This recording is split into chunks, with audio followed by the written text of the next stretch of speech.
Assalamualaikum warahmatullahi wabarakatuh.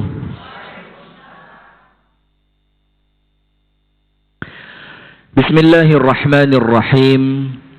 Alhamdulillahi rabbil alamin. Assalatu wassalamu ala ashrafil anbiya'i wal mursalin, nabiyyina wa maulana Muhammadin wa ala alihi wa sahbihi ajma'in. A'udzu billahi minasy syaithanir rajim. Ya ayyuhalladzina amanu taqullaha haqqa tuqatih wa la tamutunna illa wa antum muslimun. Allahumma anta rabbi la ilaha illa anta khalaqtani wa ana abduka wa ana ala ahdika wa wa'dika mastata'tu. A'udzu bika min syarri ma sana'tu. Abu'u laka bi ni'matika alayya wa abu'u bi dhanbi faghfir li fa innahu la yaghfiru dhunuba illa anta.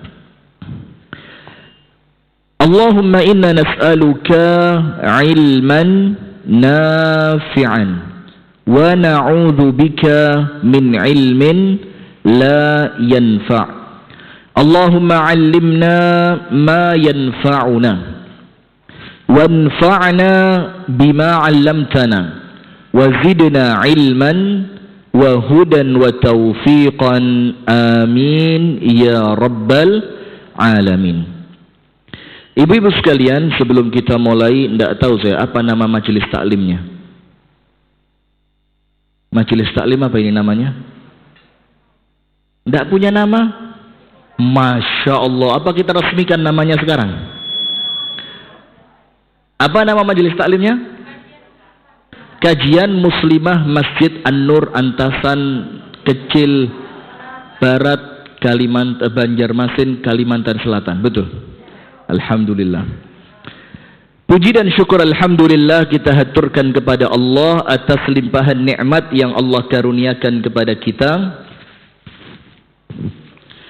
sehingga di siang hari yang penuh dengan keberkahan ini kita kembali dipertemukan Allah. Kok kembali ya? Setelah 8 tahun yang lalu. Saya 8 tahun yang lalu ke sini, tapi belum seperti ini, masih berbeda.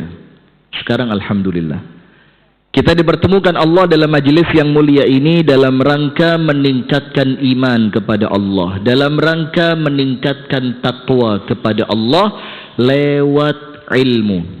Karena apa ibu-ibu sekalian? Disebutkan oleh Rasulullah sallallahu alaihi wa alihi wa sahbihi wasallam, man yuridillahu bihi khairan yufaqqihhu fid din. Orang-orang yang oleh Allah diinginkan kebaikan untuknya, maka Allah jadikan dia mengerti ilmu agama. Maka orang kalau mengerti ilmu agama, itu ciri Allah menginginkan dia mendapat kebaikan. Sebaliknya apa?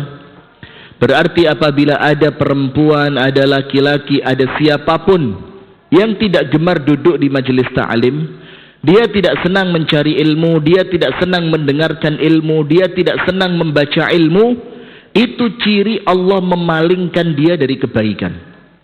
Maka rumah tangga tidak mungkin baik kecuali dengan ilmu. Ibadah tidak mungkin sempurna kecuali dengan ilmu. Seseorang tidak mungkin mampu bersyukur kecuali setelah dia mengerti ilmunya. Seseorang tidak akan mampu bersabar atas buruknya suami. Atas apa? Buruknya suami atau buruknya istri? Oh, dua-duanya. Seseorang tidak akan mampu bersabar atas buruknya pasangan. Nah, pas ya. Kecuali dengan ilmu. Nah, maka dengan itu ibu-ibu sekalian, apabila kita menginginkan Allah berikan kebaikan dunia dan akhirat, insya Allah rumah tangga baik, anaknya baik, kehidupannya baik, rumah tangganya baik, punya rezeki, tidak sombong, tidak ada rezeki dia tidak berkecil hati ketika dia memiliki ilmu. Itulah kenapa di dalam agama Islam ini menuntut ilmu hukumnya fardu ain. Hukumnya apa? Fardu ain, hukumnya wajib. Karena apa? Tidak mungkin kita mendapatkan kebaikan kecuali melalui ilmu. Maka kita bersyukur kepada Allah di siang hari ini, di cuaca yang cukup Masya Allah ya. Biasa kita di Malang panas, di Batu panas, masuk Banjarmasin dingin. Oh kebalik? Ya kebalik ya, biasa di Batu dingin, masuk Banjarmasin Masya Allah seger. Jadi nanti pulang saya seperti keluar dari sauna. Nanti istri kaget, loh bang kok tambah putih? Ya habis dapat sauna di Banjarmasin. Nah alhamdulillah di siang hari ini Allah kumpulkan kita bukan untuk sesuatu yang lain kecuali untuk ilmu. Maka itulah Rasulullah mengatakan, idza marartum bi riyadil jannati farta'u. Apabila kalian melewati suatu taman surga, maka mampirlah kalian ke sana. Kemudian para sahabat bertanya, ya Rasulullah, wa ma riyadul jannah? Apa taman surga yang engkau maksudkan? Apa Rasul katakan? Hilaquz zikr, yaitu majelis atau halaqah tentang zikir. Bisa diisi aja atau maju yang sebelah utara ya. Yang sebelah utara maju, yang sebelah utara maju terus. Jangan khawatir Bu, saya sudah punya istri dan mintu haulun di sini. Nggak akan macam-macam saya di sini. Maju terus, biar yang belakang bisa ke sana. Nah, begitu ya.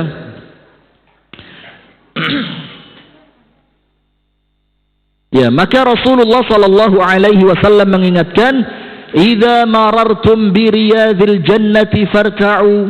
Apabila kalian melihat suatu taman surga, maka mampirlah kalian di sana. Kemudian para sahabat bertanya, "Ya Rasulullah, wa ma riyadul jannati ya Rasulullah?" Apa itu taman surga yang engkau maksudkan? Yang apabila kami melewatinya, engkau memerintahkan kami untuk mampir duduk di sana. Rasul katakan, hilaquz zikr, majlis zikir. Al-Imam Ahmad ibnu Hanbal mengatakan, wa afdalu hilaqiz zikr majalis at-ta'lim. Dan sebaik-baiknya majlis zikir, halaqah zikir adalah majlis ta'lim. Yang di sini kita mempelajari tentang ilmu Allah Subhanahu wa taala, kita mempelajari tentang sunnah Rasulullah sallallahu alaihi wasallam. Saking besarnya keutamaan orang duduk di majelis ta'lim, itu sampai malaikat pun protes kepada Allah. Tahu hadisnya? Jadi ketika ada orang duduk di majelis ta'lim, ketika Allah berikan semua keutamaan majelis ta'lim, malaikatnya bilang sama Allah, ya Rabbi inna fihim fulanan laisa minhum. Ya Allah, jangan engkau berikan itu kepada mereka, karena ada satu orang yang datang bukan untuk ilmu. Tahu hadisnya? Hadisnya begini, inna lillahi malaikatan sayyaratan fil ardi. Allah itu punya malaikat yang tugasnya jalan-jalan. Apa bahasa Banjarnya jalan-jalan? Perjalanan.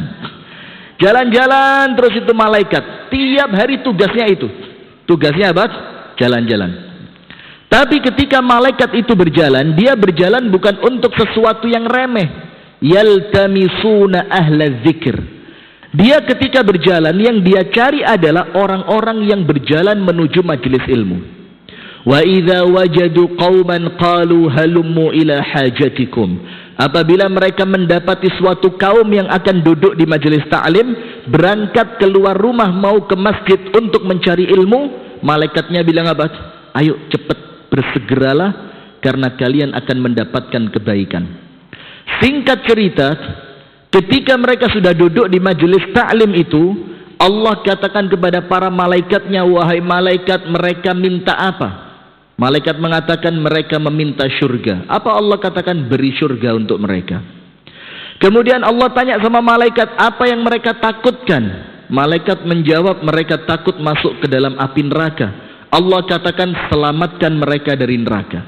Kemudian Allah tanya lagi, apa permintaan mereka? Disebutkan hajatnya orang yang datang ini sama malaikat di hadapan Allah. Maka saya kalau pengajian di Malang, saya bilang sama ibu-ibu yang ngaji itu, dan saya paling senang pengajian ibu-ibu, Masya Allah, tertib gitu ya. Kalau pengajian laki-laki gini, Kalau ibu-ibu lihat, Masya Allah, antusias. Nah, maka saya bilang kepada ibu-ibu yang sedang ada masalah di rumahnya, datang ke majelis ta'lim. Ketika duduk di majelis ta'lim, itu semua doa yang ibu-ibu panjatkan kepada Allah, oleh Allah diijabat. Maka sambil ngaji seperti ini, sambil mendengarkan seperti ini, apabila punya angan-angan, punya cita-cita, punya harapan, punya keinginan, itu sambil disebut, Ya Rabb, jagalah putra hamba. Ya Rabb, jagalah rumah tangga hamba. Ya Rabb, jadikan putra putri hamba salihin dan salihat. Ya Rabb, jagalah suami hamba dari perempuan yang menggoda. Loh, penting tidak doa itu? Penting. Nah, maka ketika Anda berdoa, apapun yang Anda minta di majelis ta'lim, oleh Allah apa? Kasih setiap apa yang mereka minta. Wa fil akhir, terakhirnya apa? Wahai para malaikat, ampuni semua dosa mereka. Jadi ketika nanti insya Allah kita pulang, itu kita pulang dalam keadaan dosa kita 0. Amin ya Rabbal Alamin. Kemudian malaikatnya ngomong, Ya Rabbi, inna fihim fulanan laisa minhum. Ya Allah, jangan semuanya. Kenapa? Ada satu orang di majelis itu yang dia datang bukan untuk mencari ilmu. Mungkin untuk apa? Ya, pamer habis beli jilbab baru, atau mungkin ada mau lihat fashion perempuan saingan dia. Jadi ada saingan gitu, ada musuh yang sok cantik, ya kan, yang setiap lewat depan rumah itu jalannya pelan-pelan biar kelihatan bajunya baru. Pengen lihat ini model bajunya hari ini waktu pengajian apa ya. Ada yang begitu nggak di sini? Nggak ada? Nggak yakin. Orang perempuan ini saat dunia sama semua. Iya, semuanya baik. Amin ya Rabbal Alamin. Maka malaikat mengatakan, Ya Allah, jangan semuanya diampuni. Kenapa? Ada satu orang, atau mungkin 2 orang, atau mungkin 3 orang, atau berapa orang, yang kemudian mereka itu, Ya Allah, datang bukan untuk mencari ilmu. Terus Allah katakan apa? La. Semuanya diampuni. Kenapa semuanya diampuni? Allah katakan, innahum qaumun la yashqa bihim jalisuhum. Karena mereka itu suatu kaum, suatu perkumpulan yang tidak pernah rugi orang yang duduk bersama mereka. Jadi walaupun mungkin di luar hujan, kemudian ada orang berteduh ke sini, pas ada pengajian, niatnya bukan taklim, niatnya bukan pengajian, sekedar berteduh, hujannya berhenti, dia keluar, itu pun oleh Allah diampuni.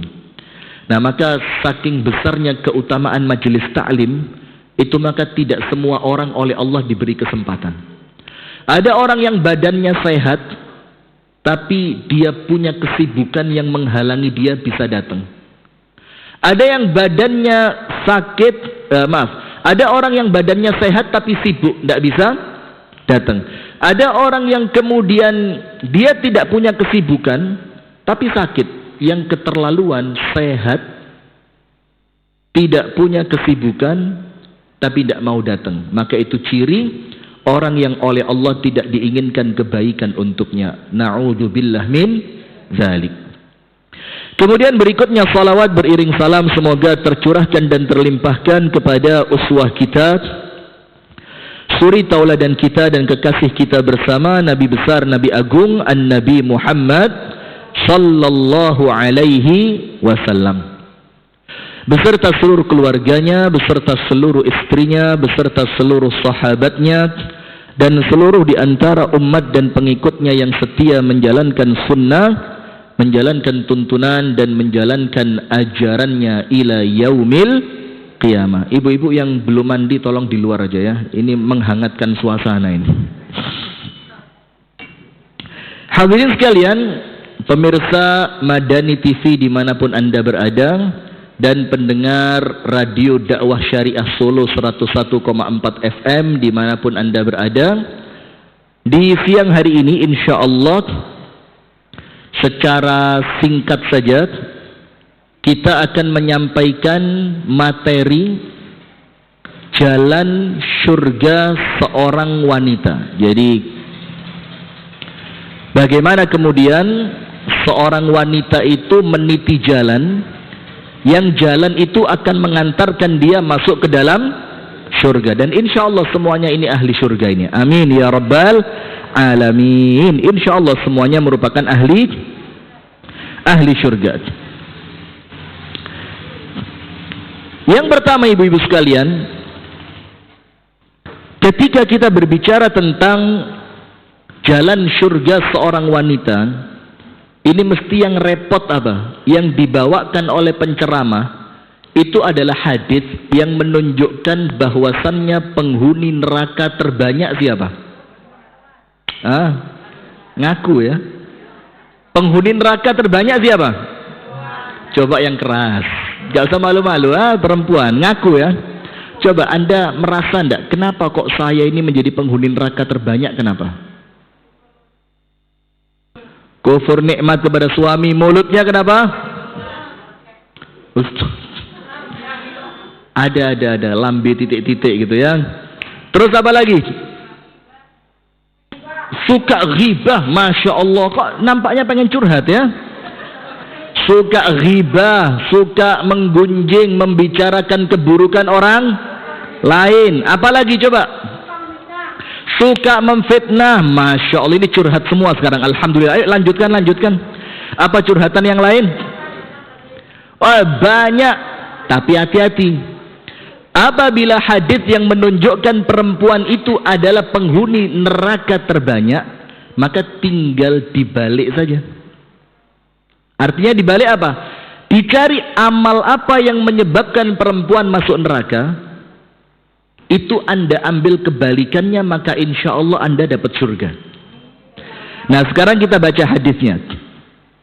Ibu-ibu yang dirahmati dan diberkahi oleh Allah subhanahu wa ta'ala, disebutkan oleh Rasulullah Muhammad sallallahu alaihi wasallam dari hadis Abu Sa'id Al-Khudri radhiyallahu taala anhu wa ardahu. Dikatakan di sini, kharaja Rasulullah sallallahu alaihi wasallam fi adha aw fitr ila al-musalla.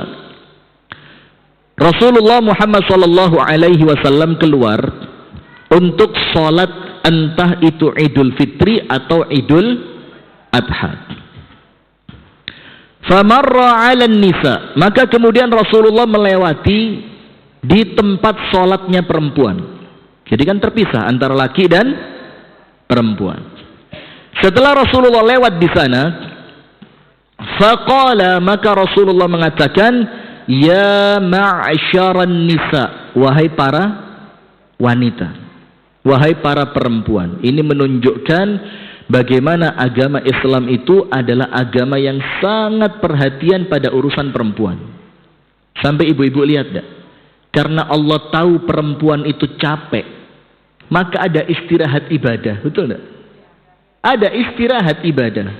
Satu bulan dia boleh mungkin tidak sholat 4, 5, 6, 7 hari ketika masa haid. Ketika dia selepas melahirkan, Allah tahu dia berat melahirkan, capek, banyak mengeluarkan darah, dia lelah segala macam. Allah istirahatkan dia dari sholat dan dari puasa. Nah itu saking bagaimana Islam ini mengerti perasaan wanita. Nah maka jangan percaya dengan orang-orang yang mengatakan Islam ini diskriminatif. Kenapa laki-laki istrinya boleh 4, perempuan suami cuma 1? Pernah tanya begitu enggak? Ibu-ibu tahu enggak Bu, poligami itu apa? Fokus. Faqala, maka Rasulullah sallallahu alaihi wasallam mengatakan, ya ma'syaran nisa, wahai para wanita, tasaddaqna, banyaklah kalian bersedekah. Jadi perempuan, coba lihat, perempuan mayoritasnya, keumumannya, harta yang dimiliki perempuan itu milik siapa? Milik suami. Tapi Nabi besar Muhammad sallallahu alaihi wasallam memerintahkannya untuk bersedekah. Saking pentingnya sedekah untuk perempuan. Nanti kita sampaikan. Fa inni ra'aitukunna aktsara ahlin nar. Karena aku, kata Nabi Muhammad sallallahu alaihi wasallam, memandang kalian ini perempuan adalah mayoritas penghuni neraka. Jadi penghuni neraka itu sebagian besar isinya bukan laki-laki tapi siapa? Perempuan. Faqulna, maka seorang wanita mengatakan, dalam satu riwayat dikatakan yang berbicara itu Ibunda Aisyah radhiyallahu taala anha, karena Ibunda Aisyah itu perempuan yang cerdas. Sampai pernah Ibunda Aisyah itu bertanya kepada Rasulullah pertanyaan yang dari pertanyaan itu ingin membandingkan antara dirinya dengan Ibunda Khadijah. Karena Rasulullah tidak pernah berhenti berbicara tentang siapa? Tentang Khadijah. Sampai Rasulullah itu mendapatkan salam dari Allah untuk Ibunda Khadijah. Wa abshirha bi baitin fil jannati la sakhabun fiha wala nasab. Berikan berita gembira untuk Khadijah, Allah akan berikan di dalam surga untuknya istana yang terbuat dari permata, yang tidak ada teriakan dan tidak ada kelelahan. Coba, saya mau tanya dulu sekarang. Sekarang kita berhenti sebentar di sini. Kenapa Ibunda Khadijah mendapatkan istana yang tidak ada kelelahan, tidak ada teriakan? Apa hubungannya? Menyedekahkan hartanya. Terus, ayo majelis taklim perang, la haula wala quwata illa billah. Radikalis juga ya, perang.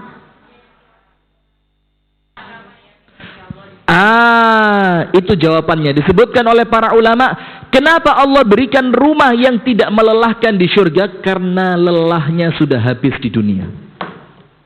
Lelahnya di mana? Di dunia. Kita di dunia kipas, AC, mesin cuci.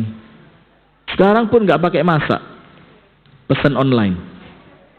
Iya enggak? Itulah, jangan nyebut iklan ya.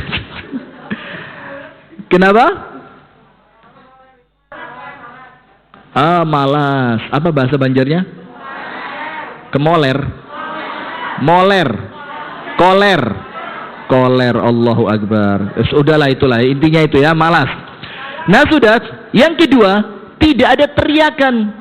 Kenapa Allah berikan untuk Ibunda Khadijah satu istana yang di dalamnya tidak ada teriakan? Karena 25 tahun Ibunda Khadijah hidup bersama Nabi Muhammad, tidak pernah sekalipun mengangkat suara. Ibu-ibu nikah sudah berapa tahun?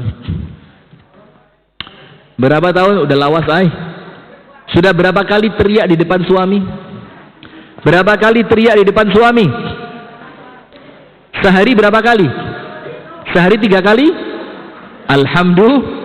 Ini Ibunda Khadijah tidak pernah sekalipun teriak dan mengangkat suara di hadapan Rasulullah. Nah sudah, maka Ibunda Aisyah tanya, ya Rasulullah, apabila engkau memiliki kambing yang engkau gembalakan, dan ada 2 padang rumput. Padang rumput yang pertama pernah dimasuki kambing yang lain dan rumputnya sudah tua. Padang rumput yang kedua, rumputnya masih hijau dan tidak pernah dimasuki kambing yang lain. Apabila engkau akan memasukkan kambingmu, engkau akan pilih padang rumput yang mana? Ini maksudnya Ibunda Aisyah. Ini membandingkan antara dia yang masih gadis ketika Rasul nikahi dengan Ibunda Khadijah yang sudah tidak gadis dalam keadaan usianya sudah mulai tua. Rasul bilang, Aisyah jangan paksa saya jawab.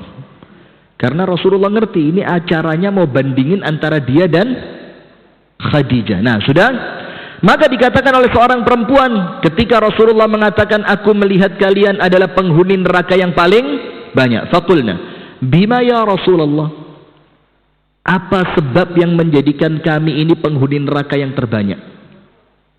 Jadi kalau Rasulullah yang bersabda, maka tidak mungkin salah.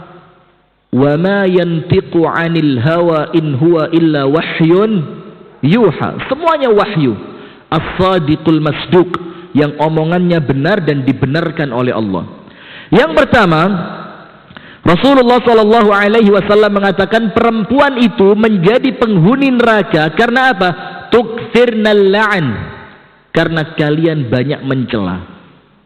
Jujur, betul atau tidak? Satu masuk. Karena perempuan banyak apa? Mencela. Diundang ke rumahnya orang. Setelah pulang dikasih kue. Sampai rumah kuenya dibuka. Ay, macam ini juga. Ay. Wadai macam apa ini? Kada nyaman banar. Ay. Coba. Ini karena dia banyak mencela. Sehingga ketika pengajian ada perempuan lain, jilbabnya, gamisnya, lipstiknya tidak matching. Bajunya hijau, kok jilbabnya hitam? Nggak ngerti mode.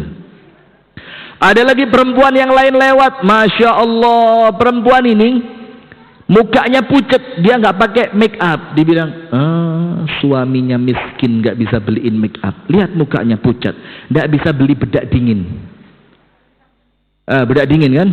Di sini pakai apa? Skincare. Allahu Akbar. Skincare. Masya Allah. Ya udahlah ya, ngaku aja ya, nggak apa-apa ya. Nah sudah, maka Rasul katakan yang pertama, yang menjadikan perempuan itu banyak menghuni neraka karena dia tidak mampu menahan apa? Lisannya dari mencela orang lain. Mencela min tuha. Ada apa enggak? Ay, abah pian ay. Kan begitu? Itu loh, bapakmu begitu, ibumu begitu, itu saudara laki-lakimu. Banyak mencela, tetangganya dicela, temannya dicela, hatta ustadz dicela. Ustadz ini nampaknya baik, ternyata istrinya 4. Langsung pengajian buyar semua, pulang ibu-ibu. Kenapa? Nggak asik ustadznya, istrinya.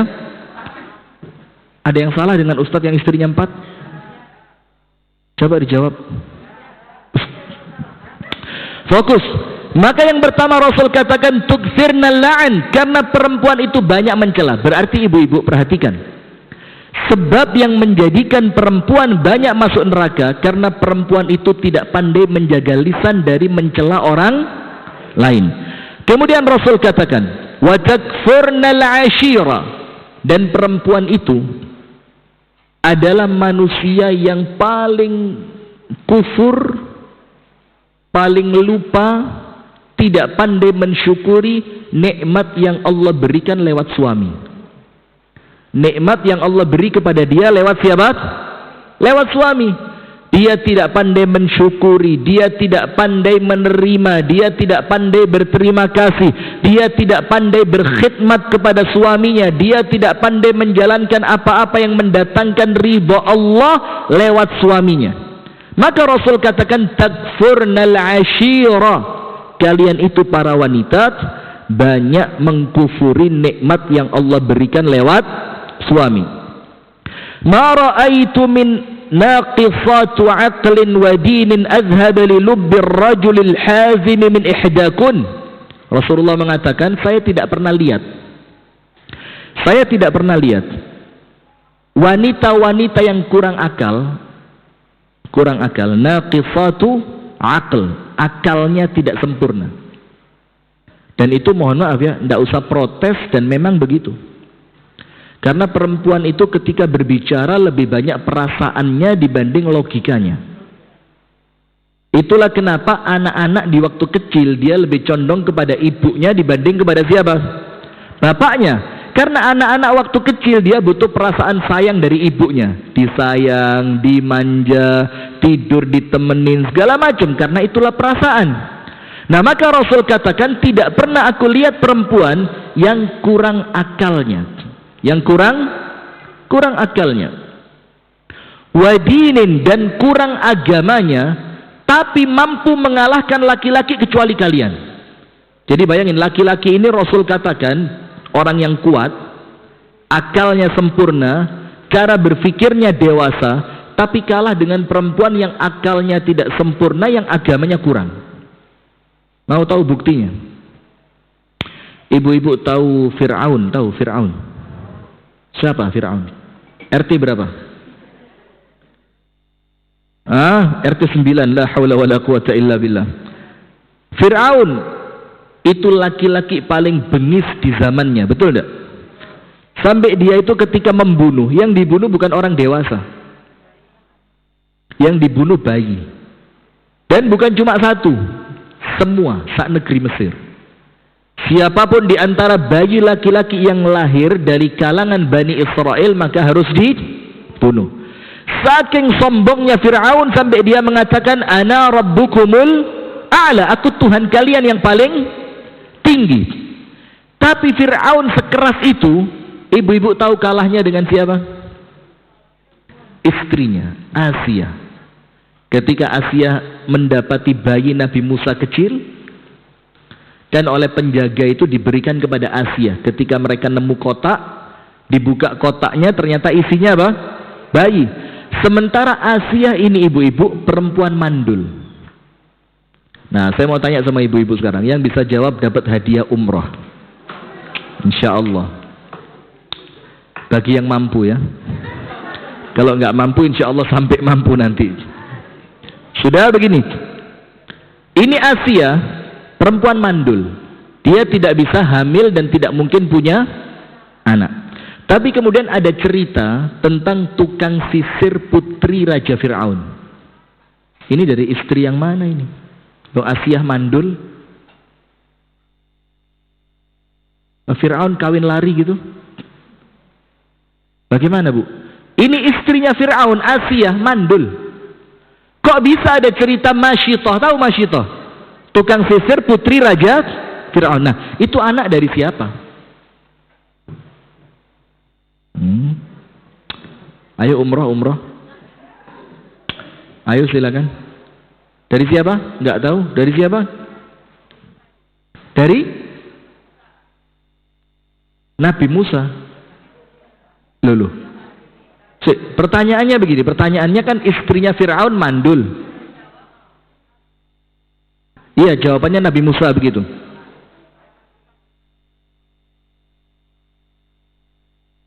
Saya kok jadi bingung sendiri di sini ya. Saya tanya anaknya Fir'aun dari ibu yang mana, dibilang Nabi Musa. Ini saya yang bingung atau jawaban yang membingungkan ini? Udah begini, jazakillah khair wa barakallahu fiik. Begini, namanya raja ibu-ibu, permaisurinya berapa?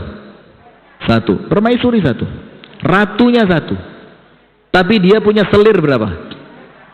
Selir itu kan wanita pendamping saja, tapi bukan ratu, pelayan. Nah, maka itu ceritanya Masyitoh, tukang sisir putri Raja Fir'aun, itu adalah perempuan yang dilahirkan oleh selirnya Fir'aun.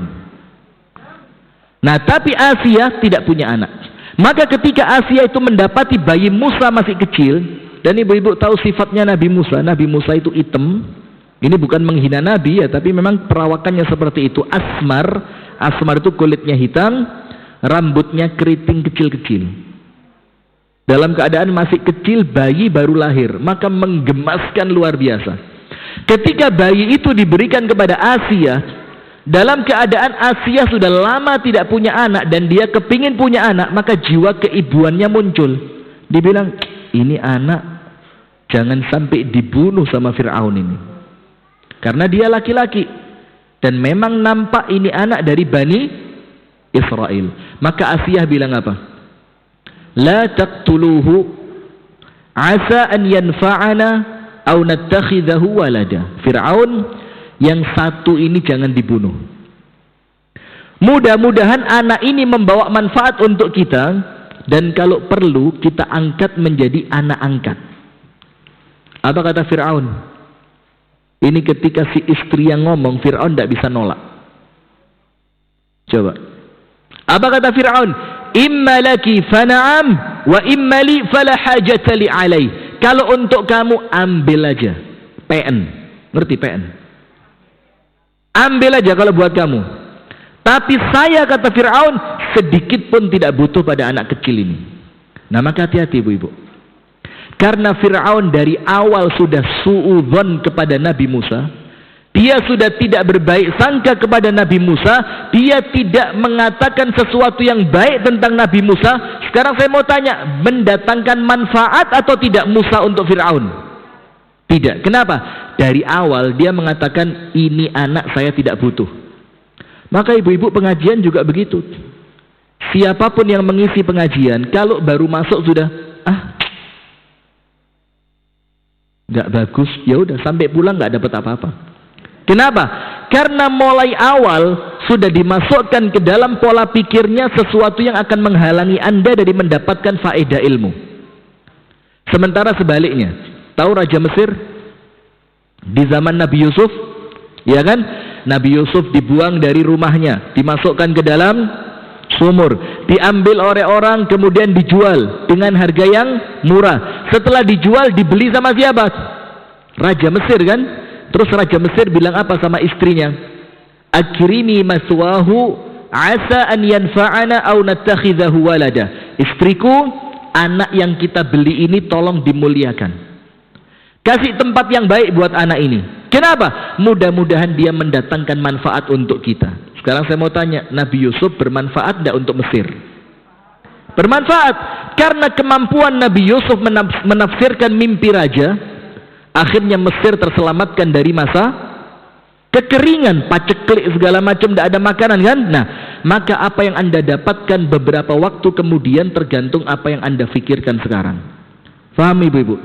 Maka setiap ketemu orang itu harus husnudzon, harus berbaik sangka. Maka ketika Anda baik sangka, langsung kebuka di sini, saya insya Allah mendapatkan kebaikan darinya. Nah, sudah. Sekarang kita lanjutkan. Maka dikatakan oleh Rasulullah Sallallahu Alaihi Wasallam, itu ada yang kurang, ada yang kurang. Apa rahasianya Asia, istrinya Fir'aun tadi, sampai bisa menjadikan Fir'aun tunduk di hadapannya, tidak membunuh Nabi Musa kecil? Rahasianya apa? Padahal Fir'aun keras, padahal Fir'aun sombong, padahal Fir'aun ini orang yang tidak mudah percaya dengan orang lain. Istrinya sekali ngomong langsung nurut. Apa rahasianya? Nanti Anda bisa praktekkan di rumah nanti. Apa rahasianya?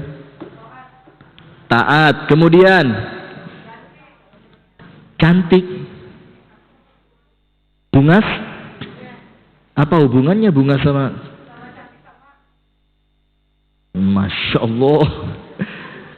Begini, disebutkan di dalam hadis bahwasannya Asia itu bisa mengalahkan kerasnya Fir'aun, bisa mengalahkan bandelnya Fir'aun, tidak mudah percayanya Fir'aun itu dengan satu. Apa itu? Al-fa'l. Al-fa'lu. Al-fa'l. Apa al-fa'l itu? Al-kalimatut tayyibah. Ucapannya baik, ngomongnya sopan, ngomongnya itu penuh dengan rayuan. Coba kalau suami Anda di rumah dibegituin, insya Allah pulang dibeliin Pajero Sport. Setuju? Kalau suami tidak punya duit ya apa? Nasib sudah ya. Nah, sudah ibu-ibu sekalian, maka dikatakan oleh Rasulullah, aku tidak melihat di antara kalian yang kurang akal dan kurang agama yang mampu mengalahkan laki-laki yang kuat kecuali perempuan. Berarti laki-laki ini kalahnya dengan siapa? Perempuan. Itu Fir'aun sekeras itu bisa tunduk sama istrinya. Suami Anda lebih keras dari Fir'aun? Mana lebih keras, suami Anda atau Fir'aun? Fir'aun. Mana lebih sombong, suami Anda atau Fir'aun? Berarti nggak ada curhat lagi ya. Ustadz, suami saya keras. Nggak ada lagi ya. Ustadz, suami saya itu cuek. Nggak ada lagi. Ustadz, suami saya semaunya sendiri. Nggak ada lagi. Kenapa? Anda sudah punya kuncinya, yaitu al-fa'al. Kalau ngomong yang baik. Anda tahu Al-Imam Ahmad Ibnu Hanbal 20 tahun tinggal sama istrinya Ummu Abdillah, itu tidak pernah sekalipun terjadi cekcok rumah tangga. Imam Ahmad kepingin apapun, istrinya kasih. Imam Ahmad memerintahkan apapun, istrinya lakukan. Imam Ahmad mengucapkan apapun, istrinya mengatakan na'am, iya. Apa kuncinya? Kenapa kok bisa dapat istri sehebat itu? Nah, ini nanti kalau mau cari menantu ya, atau kalau mau cari suami, atau mau cari istri, atau cari menantu. Begini ceritanya, Bu. Nah, ini saya jadi loncat-loncat ini. Begini, Imam Ahmad itu menikahnya terlambat, umurnya 40 tahun. Jadi usia 40 tahun Imam Ahmad baru menikah. Karena Imam Ahmad sibuk dengan ilmu. Sudah ketika Imam Ahmad mau menikah, Maka Imam Ahmad datang ke rumah bibinya karena ibunya sudah meninggal dunia. Maka Imam Ahmad mengatakan, wahai bibiku, aku ingin menikah. Dan tolong carikan untukku seorang wanita yang pas. Yang pas. Disebut satu rumah sama Imam Ahmad. Di rumah situ saya lihat ada perempuan. Dan di zaman itu ibu-ibu, tidak ada orang yang bakal nolak lamarannya Imam Ahmad. Karena udah terkenal ahli ilmu, ahli hadis, ahli fikih luar biasa. Maka bibinya masuk ke rumah tadi. Ternyata di rumah yang ditunjuk oleh Imam Ahmad itu perempuannya bukan satu tapi dua. Ada kakak beradik. Maka yang pertama keluar kakaknya.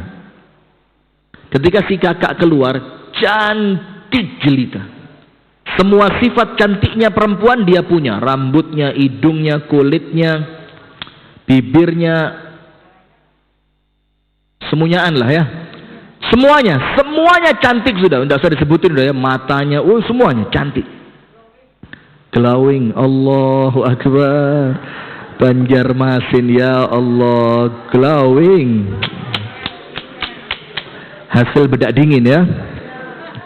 Sudah. Tapi perempuan yang cantik jelita itu dilihat oleh bibinya fiha naqs middin, minaddin. Ada sedikit kurang dalam agamanya. Tidak lama setelah itu keluar adiknya, perempuan juga. Yang adiknya ini tidak cantik, biasa banget. Biasa banget, hidungnya biasa, kulitnya biasa, rambutnya biasa, semuanya biasa. Dibandingkan kakaknya yang begitu cantik, jelita. Sudah. Tapi si adik ini agamanya sempurna. Maka ketika bibinya Imam Ahmad pulang, ngomong sama Imam Ahmad, wahai keponakanku, wahai Ahmad, di rumah itu ada dua orang perempuan. Perempuan yang pertama cantik jelita, semuanya lengkap, ada. Semuanya ada. Tapi sedikit ada kurang pada agamanya. Terus ada perempuan yang kedua, ya tidak cantik lah. Kalau tidak boleh dibilang jelek ya, tidak cantik. Tapi agamanya sempurna. Terus Imam Ahmad bilang apa? Kalau aku menikah untuk nafsuku, jadi kalau nikah untuk apa? Nafsu, aku pilih yang pertama. Tapi karena aku menikah untuk beribadah kepada Tuhanku, maka aku pilih yang kedua. Maka hati-hati milih ya. Setelah Imam Ahmad pilih perempuan yang kedua, cantiknya tidak seberapa tapi agamanya sempurna, Imam Ahmad mengatakan apa? Aishtu ma'a ummi abdillahi 20 sana famakhtalaftu ma'aha walau kalimah. Saya hidup bersama dia 20 tahun, mulai malam pertama pernikahan sampai 20 tahun, dia sekalipun tidak pernah membantahku. Masya Allah, ini perempuan calon penghuni surga. Ibu-ibu nikah sudah berapa lama? Berapa kali bantah suami? Bagus Bu ya, lanjutkan ya, itu kemampuan yang perlu dieksplorasi ya. Bagus, lanjutkan, karena suami kalau dimanja bahaya, betul? La haula wala quwata illa billah. Nah, sudah. Qulna, maka para wanita mengatakan, ya Rasulullah, kenapa kami engkau katakan kurang akal? Kenapa kami engkau katakan kurang agama? Apa maksudnya kurang akal dan kurang agama? Oleh Rasulullah dijelaskan. Alaysa syahadatu imra'ati mithli nisfi syahadati rajul? Bukankah syahadatnya satu perempuan, persaksian satu orang perempuan itu setara dengan laki-laki separuh? Apa maksudnya? Jadi kalau perlu 2 orang saksi dan 2 orang itu harus laki-laki, ternyata lakinya cuma 1, maka untuk menutup laki-laki yang kedua ditutup dengan perempuan bukan 1 tapi berapa?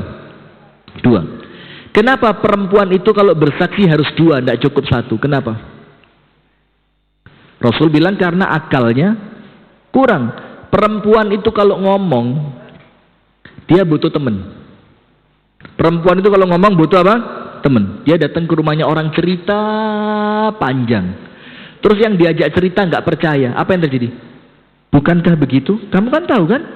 Coba ceritain sama dia. Nah, dia tidak pede dengan dirinya, dia tidak yakin dengan omongannya dia. Maka dia perlu apa? Perlu teman. Nah, maka Anda di rumah juga perlu teman. Paham? Tidak bisa sendirian. Laki-laki 1 setara dengan 2 orang Faham? Kada faham lah. Sudah bagus kalau nggak faham ya. Nah sudah, sekarang kita lanjutkan ibu-ibu. Kurang akal itu apa? Kurang akal adalah persaksian dua orang wanita setara dengan satu orang laki. Kenapa begitu? Karena perempuan ketika berbicara dia butuh teman. Dia tidak yakin dengan omongannya. Dia tidak pernah percaya diri dengan apa yang dia sampaikan sampai dibenarkan oleh temannya. Kemudian yang kedua, kenapa dia kurang agama? Rasulullah sallallahu alaihi wasallam mengatakan, bukankah alaysa idza hadat lam tusalli wa lam tasum? Bukankah ketika dia haid dia tidak puasa dan tidak salat? Itulah yang menjadikan dia kurang agamanya. Nah, sekarang ibu-ibu perhatikan. Ada 4 poin di sini dalam hadis yang pertama. Nanti insya Allah saya sampaikan 2 hadis saja yang menjadikan Anda insya Allah penghuni surga. Amin ya rabbal alamin. Yang pertama, Rasul mengatakan, ya ma'syaran nisa'i tasaddaqna. Apabila perempuan ingin menjadi penghuni surga, maka perempuan itu harus menjadi perempuan yang paling gemar bersedekah. Paling gemar apa? Bersedekah. Anda tahu siapa perempuan di zaman Nabi yang paling dermawan di zamannya? Siapa? Lah, tentu setelah Ibunda Khadijah. Siapa?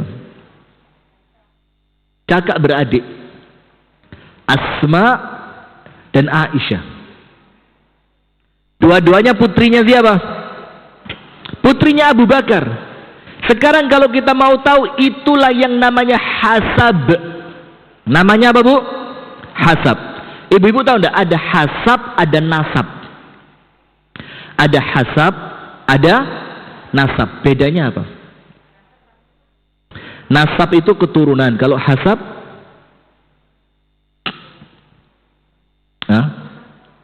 coba ibu-ibu majelis taklim An-Nisa Masjid An-Nur Antasan Kecil Barat Banjarmasin Kalimantan Selatan. Kalau nasab apa?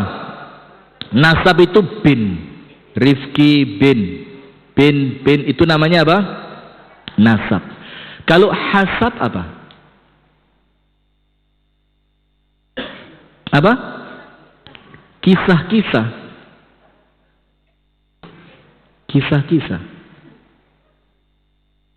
Saya kok jadi bingung lama-lama di sini ya. Ya Allah, ini masih banyak loh pengajian saya. Tolong jangan dirusak di sini ya. Kok jadi kisah-kisah ini kan?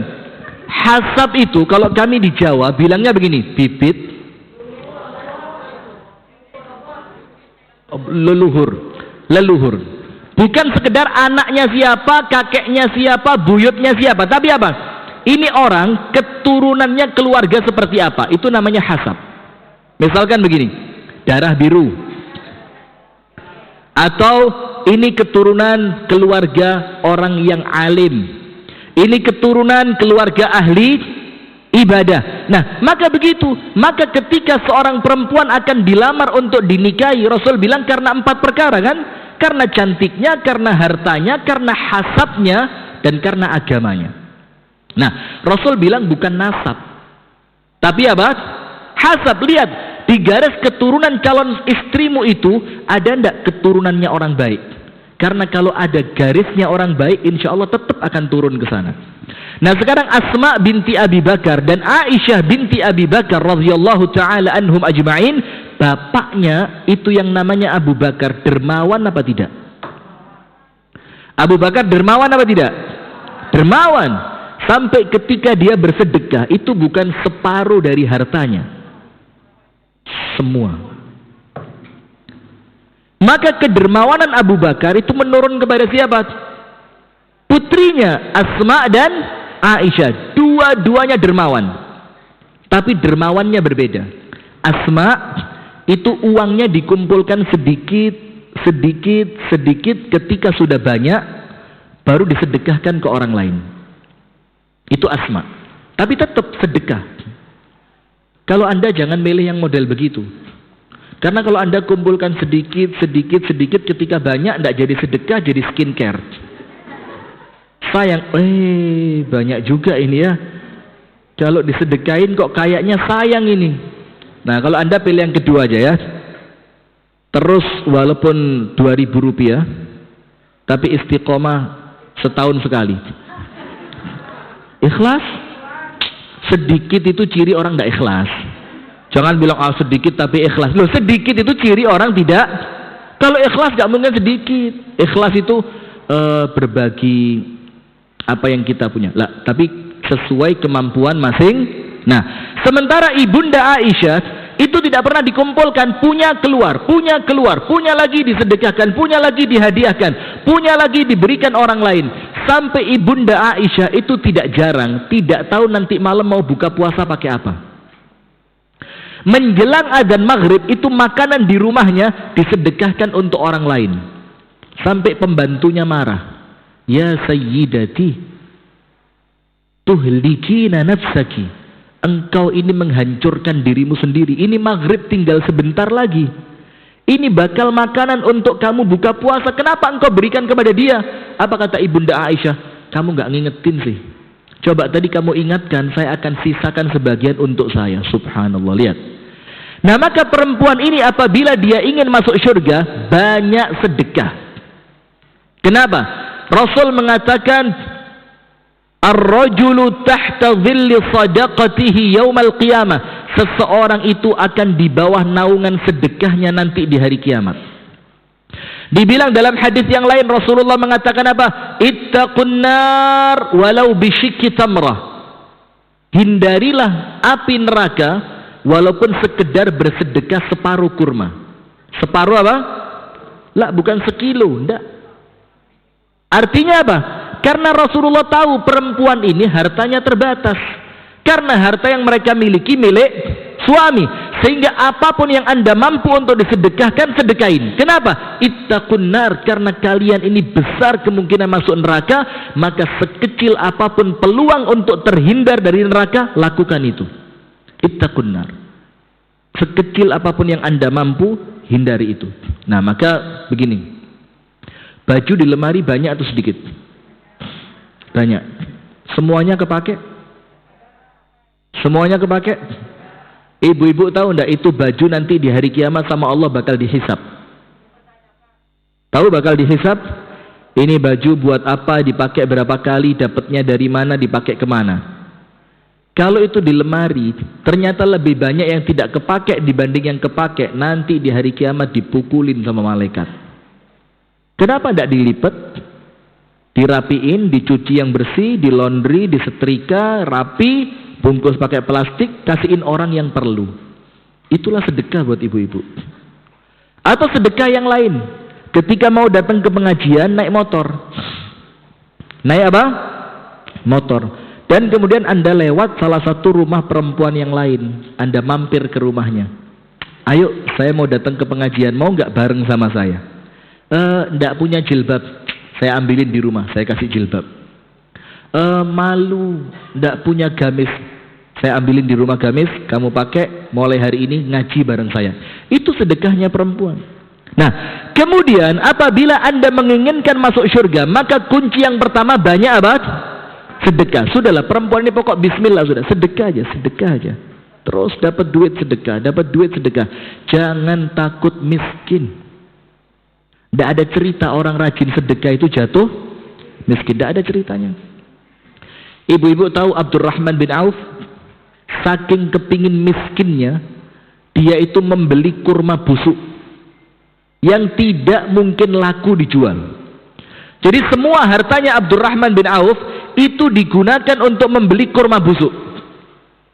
Setelah semuanya terbeli, hartanya habis, Abdurrahman bin Auf lega. Dibilang, Alhamdulillah, sekarang saya jadi orang miskin. Coba lihat. Jadi orang miskin malah, Alhamdulillah. Alhamdulillah sekarang saya jadi orang miskin. Tidak berapa lama, baru miskin sebentar. Datang utusan Raja Yaman. Datang ke kota Madinah untuk membeli kurma busuk sebagai obat penyakit di negeri Yaman.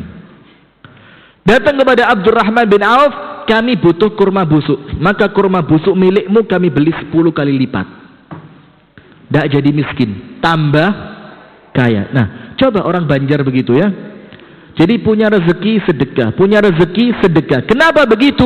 Allah Ta'ala berfirman dalam hadits qudsi, anfiq ya ibna Adam unfaq alaik. Sedekahlah kamu, maka aku, kata Allah, akan sedekah buat kamu.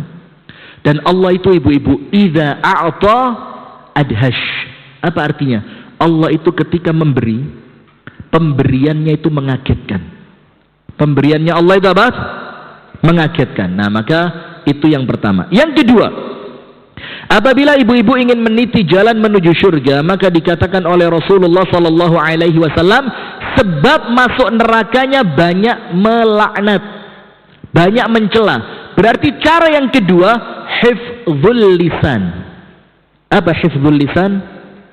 Menjaga lisan. Pernah dengar cerita seorang perempuan di zaman Nabi rajin sholat, rajin puasa, rajin sedekah, tapi masuk neraka? Karena apa? Karena apa? Sholatnya bagus, puasanya rajin, sedekahnya banyak, tapi masuk neraka. Ada seorang laki-laki tanya sama Rasulullah, ya Rasulullah, inna fulanatun sa'imatun qa'imatun mutasaddiqatun. Ya Rasul, saya kenal seorang perempuan ahli puasa sunnah, ahli sholat sunnah, dan dia banyak dalam bersedekah. Walakinnaha, tapi perempuan itu ya Rasul, tu'zi jiranaha bilisaniha. Kalau ngomong bikin tetangganya telinganya merah. Jadi kalau dia berbicara, itu menjadikan orang lain merasa sakit hati. Terus apa Rasul katakan? La khaira fiha.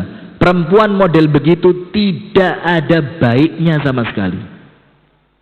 Salatnya hilang, puasanya hilang, sedekahnya hilang. Karena apa? Karena dia mengganggu tetangganya dengan lisannya. Terus Rasul katakan apa? Idzan hiya finnar. Kalau begitu tempatnya dia di dalam api neraka. Coba bayangin, hanya gara-gara apa, Bu?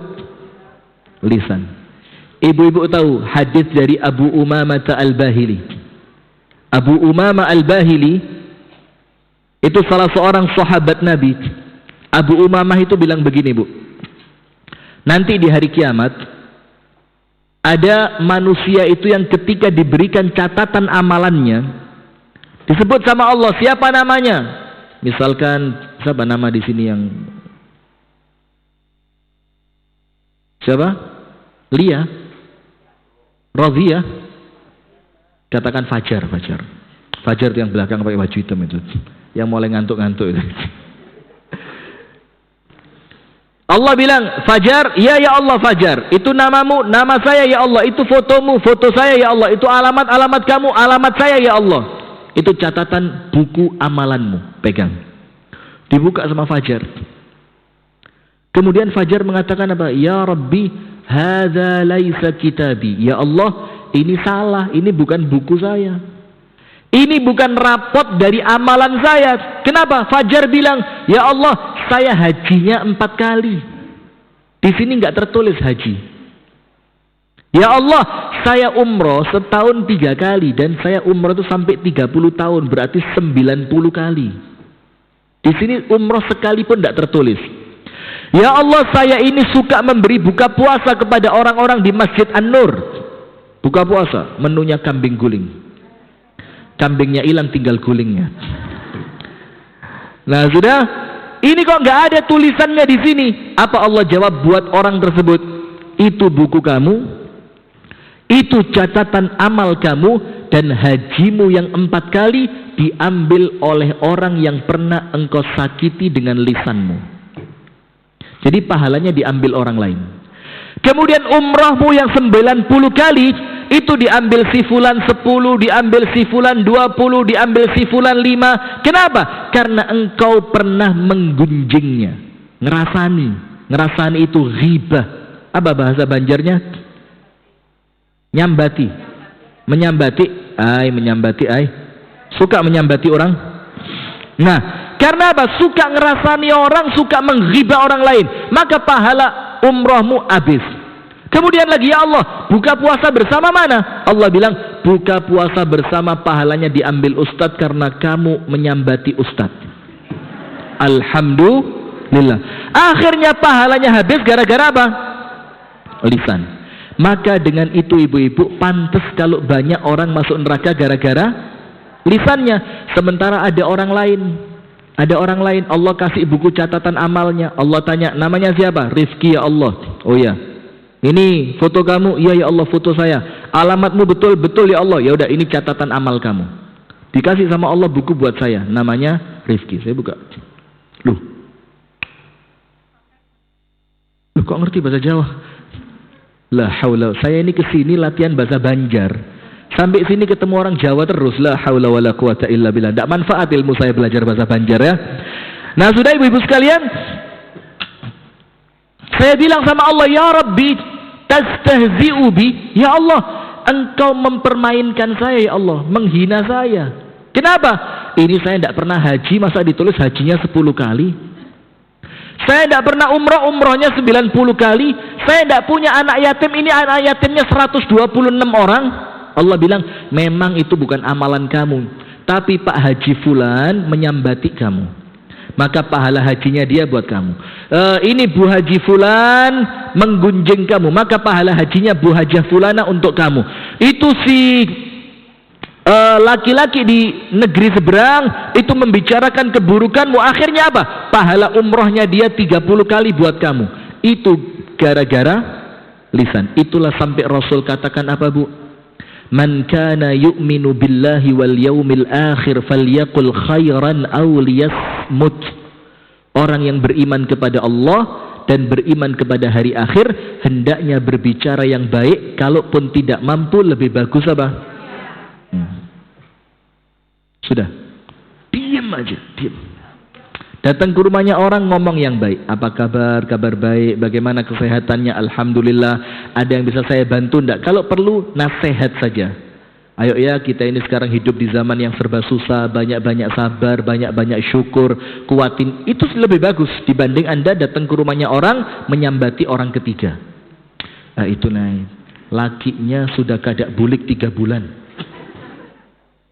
Iya banda. Terus yang lain lagi, apa bahasa? Oh, saya nggak ngerti kalau bahasa Banjar. Kalau bahasa Jawa bisa keluar banyak ini. Nah sudah. Maka nomor 2 ibu-ibu sekalian, apabila ibu-ibu ingin meniti jalan surga, yang pertama sedekah, nomor 2 menjaga lisan. Tapi nampaknya perempuan itu untuk menjaga lisan lebih susah dibanding laki-laki. Lebih susah dibanding laki-laki. Betul enggak? Yaitu tadi gara-gara perempuan itu lebih senang cerita. Itulah kenapa curhat itu rata-rata keluarnya dari perempuan dibanding dari, sampai ada acara curhat dong. Itu kan curhat, dia kepengen didengerin, dia kepengen cerita, dia kepengen difahami, kan begitu ya. Maka itu yang kedua, apabila perempuan itu ingin masuk ke dalam surga, satu kuncinya jaga apa? Lisan. Kalau lisan terjaga, semuanya aman. Kalau lisannya terjaga, semuanya aman. Dan hati-hati, wa ma yalfidhu min qawlin illa ladaihi raqibun atid. Tidaklah satu kata yang terucap kecuali ada malaikat yang mencatat dan ada malaikat yang mengawasi.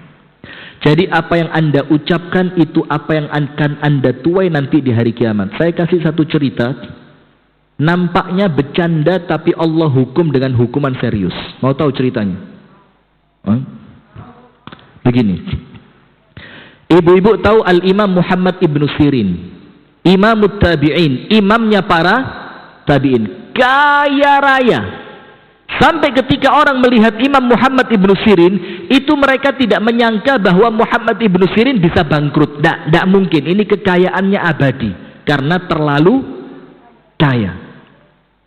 Subhanallah, menjelang akhir kehidupannya, Al-Imam Muhammad Ibn Sirin jatuh miskin, semiskin-miskinnya. Sampai kalau mau beli makan, ibu-ibu tahu, itu kayu di rumahnya diambil, dipotong-potong, dijual ke pasar untuk kayu bakar, uangnya buat beli makan. Sampai kayu di gentengnya habis. Lalu muridnya tanya, ya Imam, kami ini tidak pernah menyangka bahwa engkau akan jatuh miskin. Tapi kenapa sekarang engkau jatuh miskin dan engkau tenang sekali, gak panik? Apa kata Imam Muhammad bin Sirin? Li'annani araftu sababa faqri, karena aku tahu penyebab kebangkrutanku ini. Karena aku tahu sebabnya maka aku tenang. Terus muridnya kepo. Apa kepo itu? Tahu juga lah. Dia pengen tahu. Muridnya tanya, wa ma sababu faqrika ya imam? Terus apa yang menyebabkan engkau bangkrut ini apa? Ibu-ibu dengerin. Hati-hati. Bu, kok nggak ada yang ngantuk? Coba ngantuk aja dikit ya, biar saya cepat selesai. Apa kata Imam Muhammad ibnu Sirin? Gini, kana qabla 40 sanatan marra rajul amami wa huwa aflas fi tijaratihi wa ana unadihi bi a'la sauti ya muflis. 40 tahun yang lalu, bayangin berapa tahun yang lalu? 40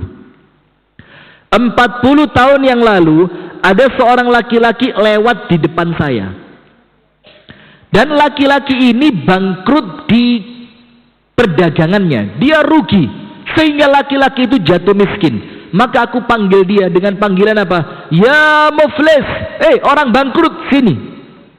Hanya gara-gara omongan itu, dan 40 tahun yang lalu, sekarang oleh Allah aku dihukum dengan kebangkrutan. Coba, jadi apa yang Anda ucapkan tentang keburukan orang lain, Anda tidak akan meninggal sampai Allah uji Anda dengan ujian yang sama. Maka hati-hati, kalau ada orang rumah tangganya tidak baik, sudah, tidak usah. Pantas saja lah. Laki-lakinya nggak begini, istrinya itu kotor, nggak pernah mandi. Pantas saja, memang dia males. Apa tadi males tadi apa? Poler.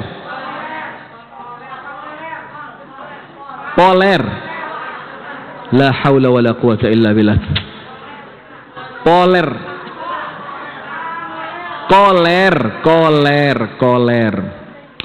Pantas saja lakinya koler. Kok ada p-nya sekarang? Pengkoler. Sudah. Apa? Coba dibuka apa? Pengoler. Ya, laki-lakinya pengoler, pemalas. Nah, sudah. Kalau ada anak itu menjadi anak yang tidak berbakti kepada orang tuanya, diam, tidak usah dikomentarin. Pantas ibunya nggak pernah di rumah, senengannya arisan, senam, shopping, kuliner. Sekarang anaknya rusak, pantas. Hati-hati, nanti Allah balas dengan anak kita yang rusak. Ini Al-Imam Muhammad ibnu Sirin sekedar manggil orang, orang bangkrut. Dan berapa tahun yang lalu? 40. Kemudian Allah balas dengan bangkrut atau tidak? Nah, ibu-ibu sekalian, maka poin kedua, jaga lisan. Insya Allah apabila ibu-ibu pandai menjaga lisan, insya Allah oleh Allah akan dimasukkan ke dalam surga. Amin ya rabbal alamin. Yang ketiga, apa yang ketiga, Bu? Yakfurnal ashir, kufur kepada siapa? Suami. Berarti kalau kufur kepada suami menjadikan Anda masuk neraka, berarti Anda harus pandai berterima kasih kepada suami. Coba, yang tidak pandai berterima kasih itu aslinya suami atau istri?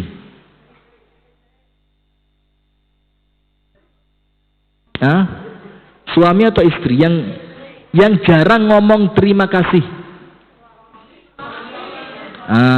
Serius ini, aslinya suami. Istri itu kalau dikasih uang sama suami bilang apa? Terima kasih. Terima kasih, terima kasih segala macam. Istri diajak jalan-jalan ke toko emas, pilih, asal jangan penjualnya, begitu. Pilih dia, nanti bilang apa istrinya? Suami dimasakin, pernah terima kasih? Bajunya dicuciin, disetrikain, mau pakai tinggal pakai, pernah terima kasih? Suami anaknya Anda rawat, Anda kandung, Anda lahirkan, Anda susuin, Anda rawat, Anda suapin, Anda mandiin, pernah suami terima kasih? Kan? Berarti yang tidak pandai terima kasih suami atau istri? Berarti hadisnya salah ya? Hadisnya salah? Lah, bukan begitu, tapi ini supaya perempuan itu pandai berterima kasih kepada suaminya. Nah sekarang begini Bu, ibu-ibu perhatikan. Kalau ibu-ibu berbuat baik kepada suami untuk suami, pasti kecewa. Kalau berbuat baik kepada suami untuk menunggu ucapan terima kasih dari suami, pasti kecewa. Ibu-ibu berbuat baik kepada suami supaya suami balas berbuat baik. Hal jazaul ihsani illal ihsan. Oh, kalau aku baik suamiku akan baik. Ternyata suaminya tidak baik. Kecewa tidak? Kecewa. Contoh, ibu-ibu pagi-pagi bangun lebih cepat supaya nanti suami berangkat ke kantor bisa makan makanan kesukaannya, nasi goreng telur. Baik. Udah bangun tidur, masuk dapur, bikin nasi goreng, ada telur telur mata sapinya, ada bawang goreng di atasnya, ada potongan timunnya, ada potongan tomatnya, dikasih hiasan daun seledri. Udah ditaruh meja, suami mau berangkat kerja.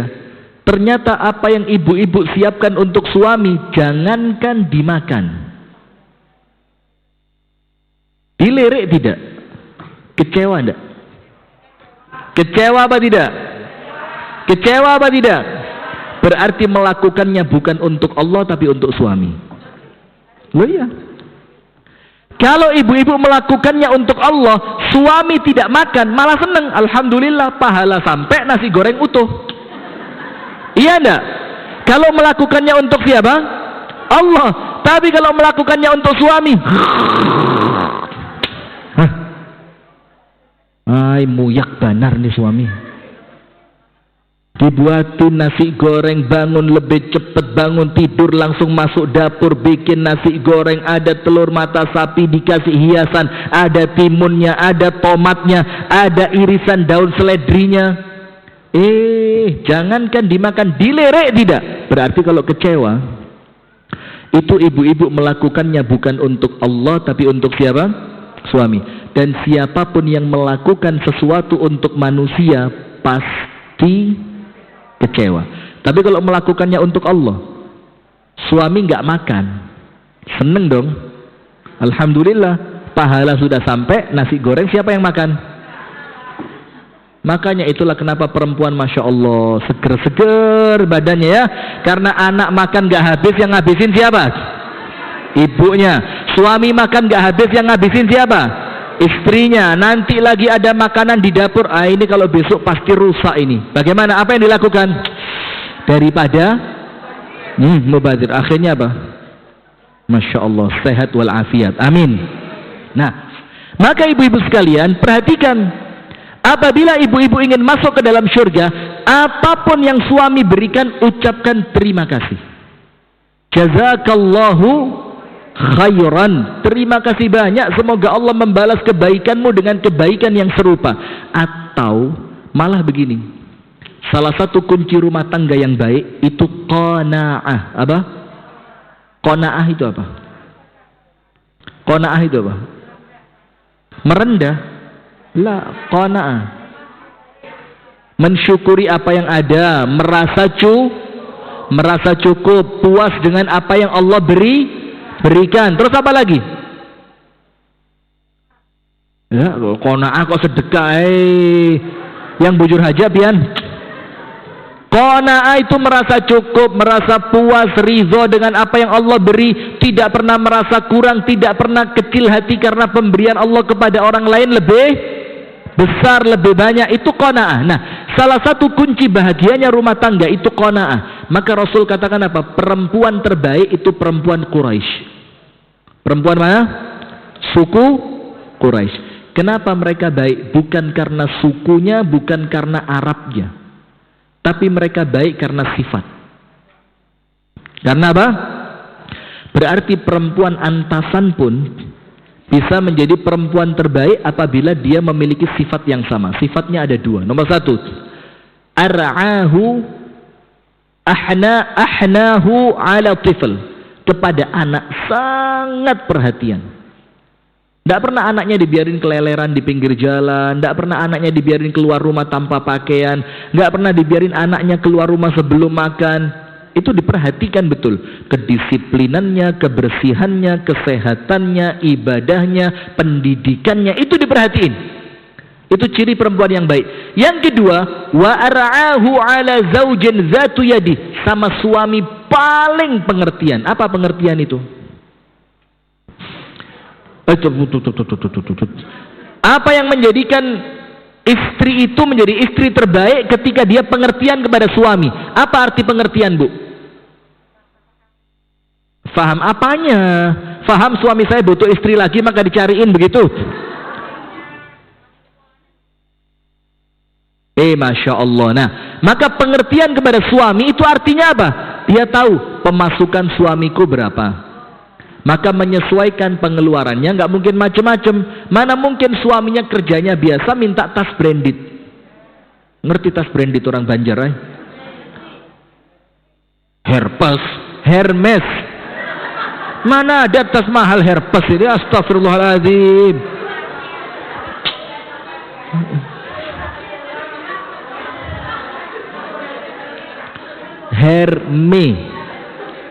Herpes katanya. Itu penyakit kulit. Hah?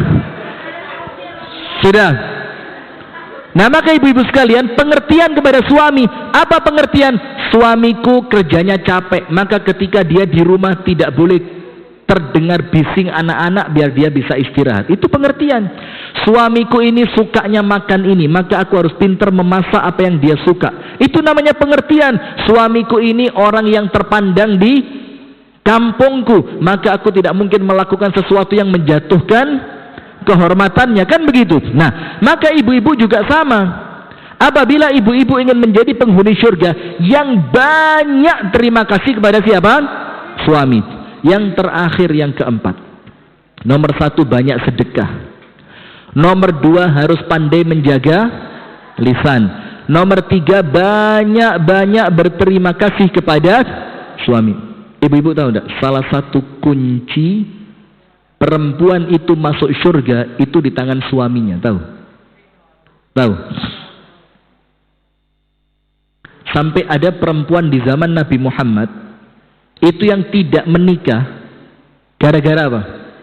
Karena dia tahu beratnya kewajiban yang harus ditunaikan kepada suami. Sampai dia bilang, daripada saya nanti berdosa, mendingan saya tidak menikah.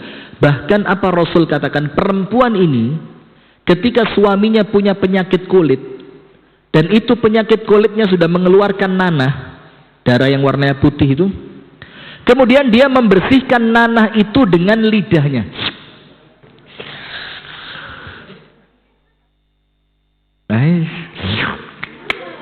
Dibersihin pakai apa?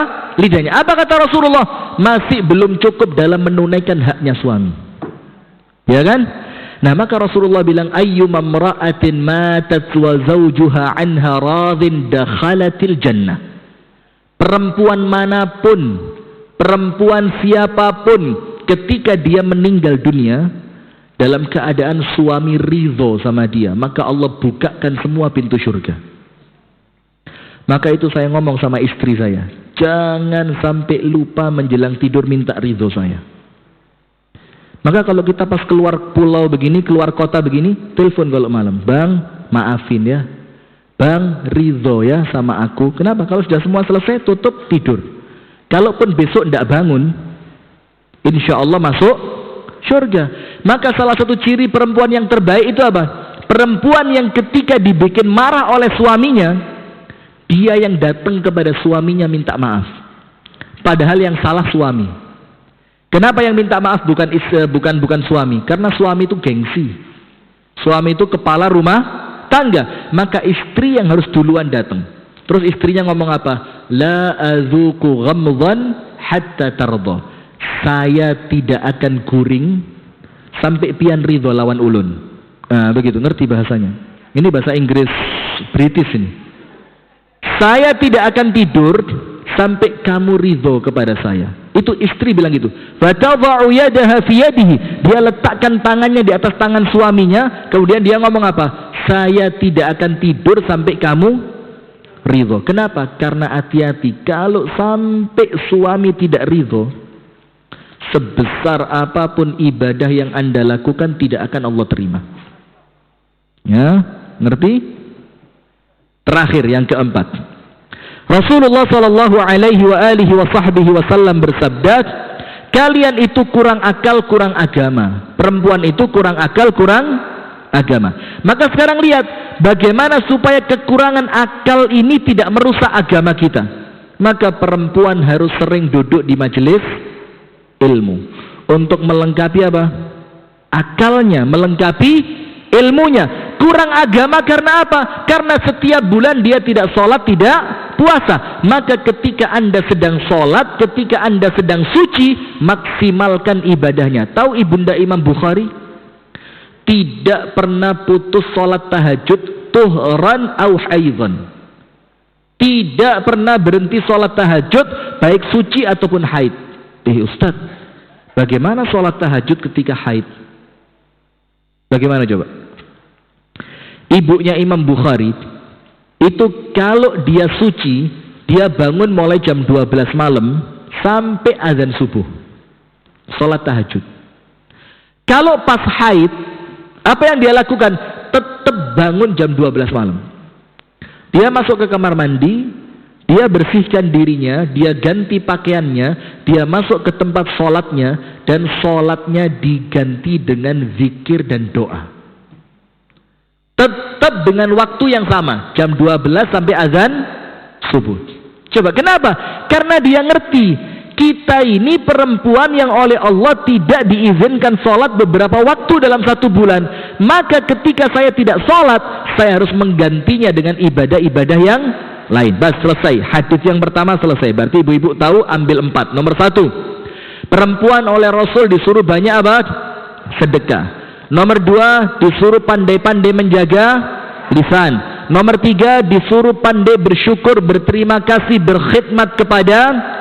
Yang keempat, duduk di majelis ta'lim dan memaksimalkan ibadah. Hadis yang kedua singkat. Begini, Rasulullah SAW tahu perempuan itu capek, maka sholatnya perempuan tidak harus ke masjid, betul tidak? Bahkan sholatnya perempuan di rumah menyamai sholatnya laki-laki di masjid. Karena Rasul tahu kalau perempuan disuruh ke masjid capek dia. Dia udah masak, dia cuci pakaian, dia cuci piring, dia setrika. Enggak sekarang ya. Masih. Ya Allah, bari maras bener pian. Bilang sama suami ya, minta mesin cuci, minta mesin cuci ada. Terus setrika ada setrika sendiri. Allahu Akbar. Istri saya tiap hari saya suruh masuk salon. Tidak boleh pegang piring kotor, tidak boleh pegang baju kotor. Kenapa? Tinggal di rumah mertua.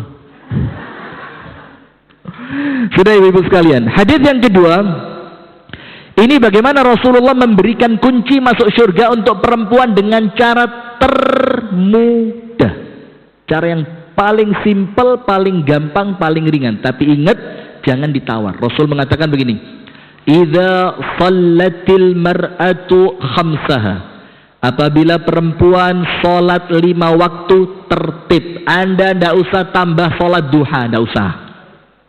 Tidak usah tambah sholat tahajud terlalu baik. Tidak usah ditambahi qabliyah maupun ba'diyah. Kasarannya begitu. Karena apa? Rasul katakan cukup 5 waktu aja. Subuh, zuhur, asar, maghrib, isya, yang sempurna. Cukup itu. Tapi ingat, sholat yang sempurna itu bagaimana? Ayo. Ada 4. Nomor 1, fi awalil waqt, di awal waktu dengar azan langsung bersihkan diri, sholat. Nomor 2, wudunya harus sempurna. Karena maaf ya, banyak kita temui perempuan ini wudunya kurang sempurna. Ada perempuan pernah saya lihat di suatu masjid besar, karena masjidnya lagi dibangun, maka tempat wudhu laki dan perempuan tidak terpisah. Nah waktu itu dia berwudhu, kemudian lengan tangannya ini ditarik karena sudah mulai belamak, sudah mulai lamak, maka ketariknya sampai sini, tidak sampai siku. Ibu-ibu tahu bagaimana? Cuma sekian yang dikasih air, sisanya apa? Ini sholatnya tidak sah. Ada lagi perempuan masuk tempat wudhu, jilbab belakangnya dibuka dikit, lalu ujung rambut bagian bawahnya dikasih air wudhu. La haula wala quwata illa billah. Ini mazhabnya siapa yang dipakai ini, ha? Karena ayatnya itu membasuh kepala, bukan membasuh rambut. Kalau membasuh rambut, kasihan orang yang botak itu. Apanya dibasuh, ya kan? Nah, maka wudhunya harus sempurna. Karena sedikit saja bagian yang tidak tersentuh air wudhu, maka sholatnya tidak sah. Nomor 3, tumakninah. Apa tumakninah itu? Tenang dan tidak tergesa-gesa. Betul-betul sholatnya tenang, rukuknya bagus, sujudnya bagus, tahiyatnya bagus, takbiratul ihramnya juga semuanya bagus. Dan yang terakhir khusyuk. Khusyuk itu apa? Fokus. Kalau para ulama mengatakan khusyuk itu ihzarul qalbi asna as-salat, menghadirkan hati ketika sholat. Kita enggak. Kita sholat tetangga goreng ikan asin. Ini kalau sambelnya pas, nasinya anget, nyaman benar.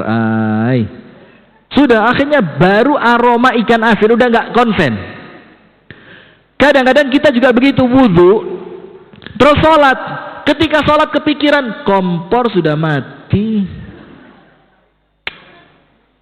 Sudah, belum. Sudah, belum. Akhirnya sholat 4 rakaat, bingung dia, ini 4 apa 3? Kenapa tidak khusyuk? Maka ibu-ibu, sholat 5 waktunya yang baik. Kalaupun tidak mampu menambahkan dengan sholat sunnah, untuk ibu-ibu sholat fardu sudah cukup. Syaratnya baik, tepat waktu, wudhunya sempurna, tumaknina dan khusyuk. Kemudian ketika sholatnya baik, al-mar'atu idza shallatil khamsaha wasamat syahraha, puasanya tidak perlu ayyamul bid, tidak perlu puasa sunnah bulan suci Rajab, tidak perlu Senin Kamis, tidak perlu puasa Daud, tidak, cukup puasa di bulan Ramadan, tapi puasanya baik.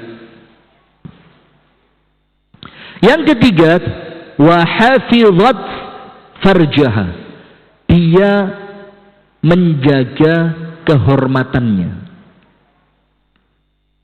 Kemudian yang keempat, ini yang paling susah. Sholat bisa, insya Allah. Puasa, insya Allah bisa. Kita dekat lagi Ramadan ya. Mudah-mudahan semuanya sehat walafiat, panjang umur. Yang ketiga, menjaga kehormatannya, insya Allah bisa. Tidak mungkinlah kita macam-macam kan ya. Yang terakhir yang susah, wa ata'at ba'alaha, dia tunduk, patuh, hormat, nurut, sayang kepada suaminya. Bisa? Sholat bisalah, puasa bisa, menjaga kehormatan bisa, taat suami. Taat suami. Suami minta apapun kasih, bisa? Suami minta nikah lagi? Loh, katanya bisa. Bisa? Serius? Nang mana lagi pian? Abdul Aziz. Lah, yang bisa tadi loh. Suaminya boleh nikah lagi?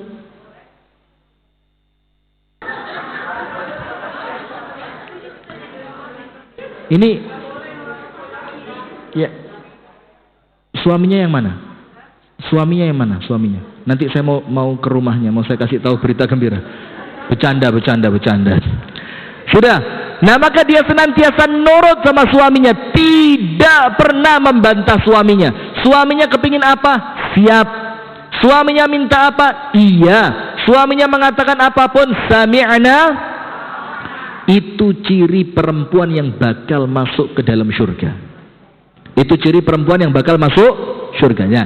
Jadi Rasul ketika mengatakan sebagian besar penghuni surga adalah perempuan, insya Allah untuk ibu-ibu tidak berlaku. sebagian penghuni neraka adalah perempuan, untuk ibu-ibu insya Allah nggak berlaku. Berarti syaratnya berapa? 8. Kalau mulai awal sampai akhir berapa? Nomor 1, sedekah, menjaga lisan.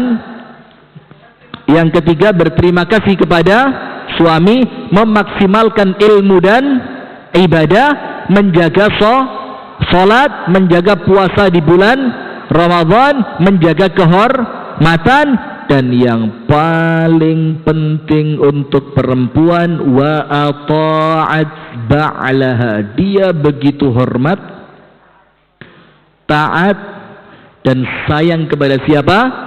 Suaminya. Nah, sekarang saya kasih penutup, Bu.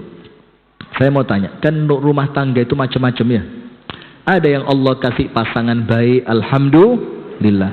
Ada yang Allah uji dengan pasangan yang kurang baik. Akhirnya rumah tangganya nampaknya kayak neraka. Panas. Suami pulang rumah teriak. Suami mau keluar rumah teriak lagi. Suami mau tidur teriak. Suami bangun. Wow. Itu rumah tangga sudah kayak neraka. Maka saya sarankan sama ibu-ibu, sekarang ini banyak orang-orang yang kemudian sedikit-sedikit cerai. Tidak cocok dikit, cerai. Orang tua tidak sepakat dikit, cerai. Sama mintuha tidak cocok, cerai. Nah, maka hati-hati. Ketika Anda oleh Allah diuji dengan pasangan yang kurang baik, dan Anda masih mampu bersabar, maka sabar lebih utama. Sabar lebih utama. Kenapa? Innama yuwaffas sabiruna ajrahum bighairi hisab. Karena orang yang sukses di dalam ujian dan dia mampu sabar, Allah masukkan ke dalam surga tanpa hisab. Nah, maka sekarang begini, ketika Anda mendapatkan suami yang kurang baik, sudah, jangan dilihat suaminya, tapi lihat di balik kesabaran Anda kepada suami ada surga. Sementara orang hidup di dunia berapa lama sih? Nah, Rasul bilang antara 60 tahun sampai 70, dan boleh jadi tidak sampai 60 sudah meninggal dunia. Nah, maka ketika Anda sabar sejenak untuk yang sebentar ini, suamiku jahat, suamiku kasar, suamiku nggak pengertian, suamiku cuek, suamiku nggak penyayang, suamiku begini, Ustadz, apa tadi malas tadi Bang? Kemoler. Asala haula wala quwata illa billah. Sudah, suami saya malu Ustaz. Sudah, bismillah, selama bisa sabar, sabar. Kenapa? Anda jangan lihat suaminya, tapi Anda lihat insya Allah di balik kesabaran Anda, Allah telah menyiapkan surga. Dan perempuan yang bersabar atas keburukan suami, Allah akan ganti dengan anak-anak yang menyejukkan pandangan matanya. Mau tahu ceritanya? Oh, jadi panjang. Tidak usah pertanyaan ya, langsung. Di dalam kitabnya Al-Imam Ibnul Qayyim Al-Jauziyah, di dalam kitab Majmu' Fatawa, ada seorang laki-laki nikah dengan perempuan. Ketika mereka menikah dapat anak laki-laki satu. Anaknya top solihnya, soleh luar biasa. Berbakti sama orang tua, taat ibadah, senantiasa mencari ilmu, menyenangkan, tidak pernah menghardik orang tuanya. Top, sampai si anak ini menikah. Setelah si anak ini menikah, istrinya si anak itu datang ke rumah mertuanya. Pak, anakmu laki-laki itu yang sekarang jadi suami saya, itu baiknya keterlaluan. Baiknya luar biasa, top baiknya. Dia laki-laki yang paling sabar, paling penyayang, paling tanggung jawab, laki-laki yang paling ibadah, laki-laki yang paling pengertian kepada istrinya. Saya pengen tahu apa rahasianya supaya saya pun memiliki anak sebaik suami saya. Apa kata bapaknya tadi? Sabartu ala adza ummihi 20 sanatan. Allah berikan kepadaku anak sebaik itu buah dari kesabaranku atas buruknya ibunya dia selama 20 tahun. Jadi dia punya istri yang bagaimana? Buruk, tapi dia senantiasa sabar. Maka kesabarannya Allah ganti dengan apa? Anak yang solih dan solihah. Maka dengan itu ibu-ibu sekalian, sudahlah, rumah tangga itu yang kita lihat surga saja. Tidak usah ngelihat suaminya, tidak usah ngelihat istrinya, tidak usah ngelihat anaknya, mertuanya, segala macam lah wis. Itu semua lupain. Anda pandang saja rumah tangga ini, insya Allah akan mengantarkan saya masuk ke dalam surga. Itu yang dapat kami sampaikan. Pemirsa Madani TV dimanapun Anda berada, dan pendengar RDS Solo 101,4 FM dimanapun Anda berada, itu yang dapat kami sampaikan dengan tema Jalan Surga Para Wanita. Semoga ada manfaatnya. Kurang lebihnya saya mohon maaf. Kita tutup pengajian kita di sore hari ini atau di siang hari ini dengan doa kafaratul majlis. Subhanakallahumma wa bihamdika asyhadu an la ilaha illa anta astaghfiruka wa atubu ilaik. Kurang lebihnya mohon maaf. Assalamualaikum warahmatullahi wabarakatuh.